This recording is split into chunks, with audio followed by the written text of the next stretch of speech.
기복에 빠졌으니 그 선지자라 나타났고 뭐 메시아라 뭐 희한한 짓 했던 그걸 왜 용납을 못? 네가 무엇인가 그의 수를 바라고 있기 때문에 맹신해갖고 그래도 믿는다고 하잖아. 그 술에 빠진 행위가 그 행위를 나타나는 것이고 결국은 술로 인해 그러한 교주들을 탄생을 시켰지. 술의 교주. 그들은 법이 없어. 법을 있다면 성경이 법이래.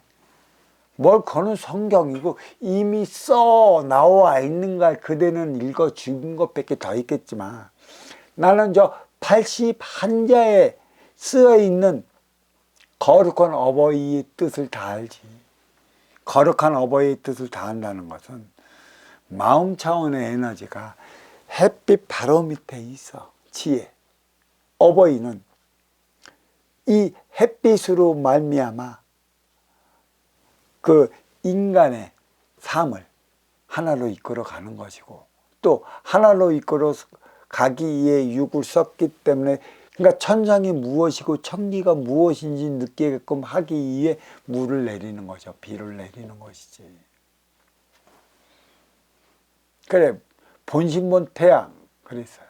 티 없이 맑고 깨끗한 게 인기고 그 인기는 진하였다. 악명인중 우러러 볼 수 있는 명. 인간 동물도 아니고 성인도 아닌 그 중간에 살아가는데 그것을 밝히라는 얘기예요. 밝혔을 적에 천지는 본래 하나였다. 그 둘은 하나에서 분리됐기 때문에 하나로 될 때 일정무정 원시반문한다는 그 뜻이 바로 있어요. 기도한다고 너와 내가 하나 될 수 있으면 인류는 싸움의 역사, 피의 역사, 전쟁의 역사로 피멍 들며 살아오지 않았을 것입니다. 왜 전쟁의 역사, 싸움의 역사, 피의 역사가 왜 있었어요? 거룩한 하나님의 그 뜻을 알았다면 예수님이 하나님의 그 뜻을 전하고자 노력했다고 그에 따른 삶을 살았다면 우리는 신앙전쟁은 물론이요. 이렇게 그 환란의 시대를 지금 맞고 있지 않아요.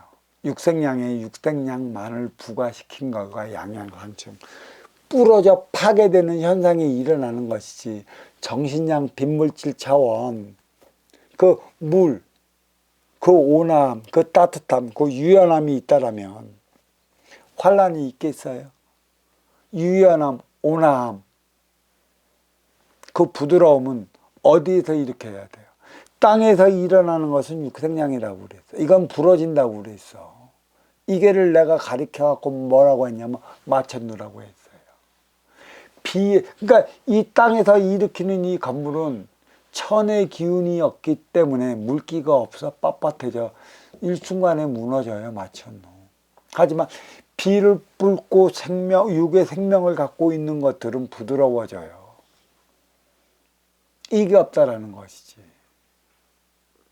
이게 바로 그 천의 기운이 주는 정신량과 지혜의 기운에서 발현시키는 육생량과 하나 될 때 육생량을 기반으로 인생을 살아가야 하는 건데 그 정신량이 무엇일까?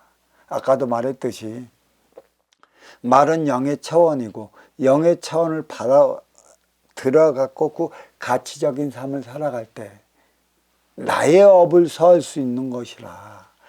그 나의 그 티끌은 무엇으로 닦는다고 그랬어요? 내 앞에 온 인연의 덕담으로 닦는다고 그랬어요. 그러면 물이 주는 의미가 뭘까요? 인간은 탁해졌기 때문에 탁해진 때를 닦아야 된다고 그랬어요. 물은 보여지고 있고 부드러운 거 있기 때문에 이 물은 육의 생명을 낳기를 하잖아. 그래서 인간이 생활하면 이 털이 없기 때문에 때가 더러워져 남다. 그럼 물로 때를 씻어. 이걸 방편적으로 때를 씻으라고 준 것이야. 직접적으로 맞으면서 물로써. 그러면 이 물과 같은 비물질 차원의 에너지가 뭐예요? 영인 것이고, 그 영은 뭐예요? 나의 가치적 철학을 심어주는 정신량인 것이죠. 정신량을 많이 먹었으면 빈물질 차원이 내 안에 갖고 있고, 그 행위를 다하고자 내 말로서 너의 삶을 이롭게 만들어요. 내 인기를 닦으라는 얘기지. 빈물질 차원인 물이 보여지는 천기라면 영의 차원도, 말의 차원도 빈물질이고, 보이지 않는 인기의 때를 씻어 나가는 방법, 방편, 그걸 모든 비유를 해서 가르쳐주면 그에 따른 삶을 살아라. 그때만이 너의 업을 살 수 있다. 그래, 저는 신약이건 구약이건 진정 예수님이 이러한 말씀을 하셨을까? 기도만 하면 다 된다고 했으면 왜 기도만 하면 할수록 이렇게 인간 세상 갈수록 험악해지느냐? 진정한 메시아가 안 오고 왜 그런 그 선인이나 진인이 나투지 않은 이유가 어디에 있느냐? 나타났는데도 왜 그렇게 다 치우쳐갖고 너희들의 행위를 다 하지 못하느냐? 기복에 있기 때문에 그래요.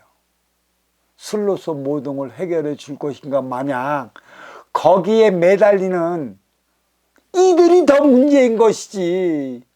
그들이 더 고통스러워 봐야 되는 것이지. 네 욕심으로 다가섰지. 보고 분별을 일깨워주기 위해 안카박에 박은 육신이 있고 안에는 인기인 나가 있잖아. 본능과 분별을 한꺼번에 심어줘갖고 너의 분별을 일으키라. 그래서 그 인기가 인육을 쓰고 인간으로 살아가. 이게 바로 뭐예요? 삼각관계의 미스테리를 풀어낸 게 인간이란 말이야. 제발 그 삶을 살아가게끔 해줘야 되는데 왜 못하게 하고 있어?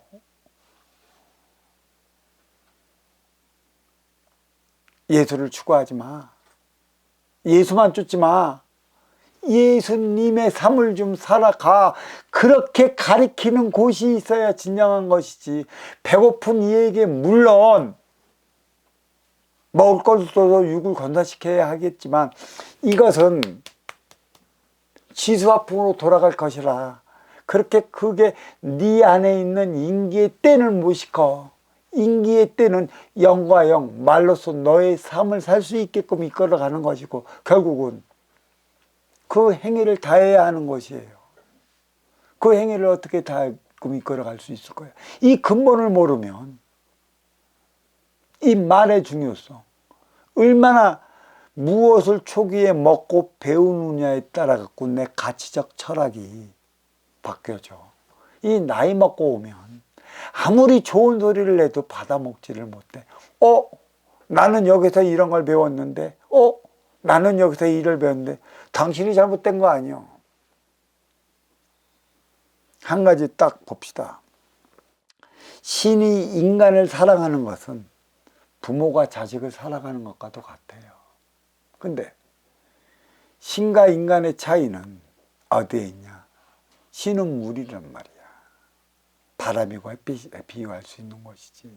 근데 인간은 윤회와 윤회 속에 어떠한 에너지, 정신량을 먹었느냐에 따라 갖고 자식을 대하는 게 틀려져 버려요. 똑같은 심정이라 하겠지만 내가 아는 만큼 자식을 키우는 거고 내가 아는 만큼 자식을 교육시켜 공부해 나가는 것이지.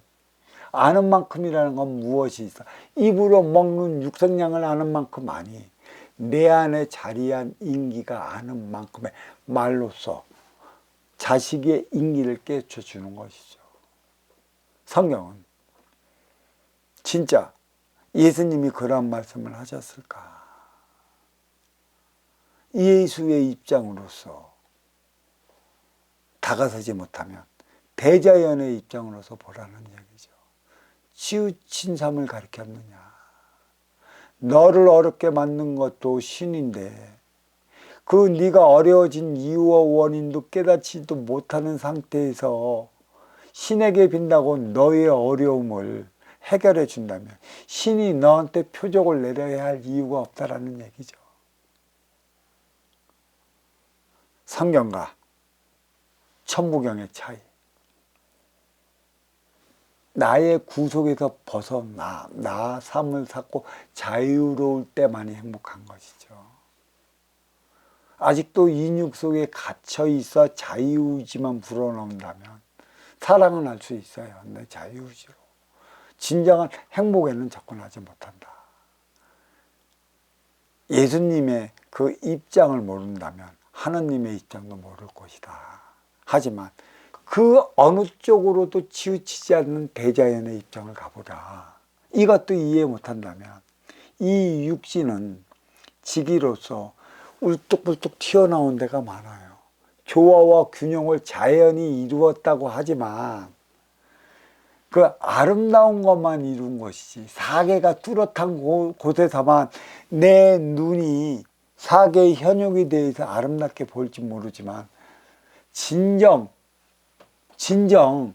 조화와 균형은 이 육지의 물을 채워보십시오. 모두가 수평입니다. 물론 상하의 질은 있어요. 좌우의 결은 없지. 그래서 수평을 이루어 나가는 수평선을 보라. 왜 수평선인가? 멀리서 지평선을 봐라. 일자로 보이지 않느냐. 그 차원에서 예수님을 한번 보면 그 깊은 뜻을 알 것이고 그 차원에서 대자연을 보면 알 것이라. 예수님을 모르는데 어찌 하나님을 알겠어? 자, 천부경과 성경의 차이 간단하게 이 본문을 마치겠습니다. 자, 감사합니다.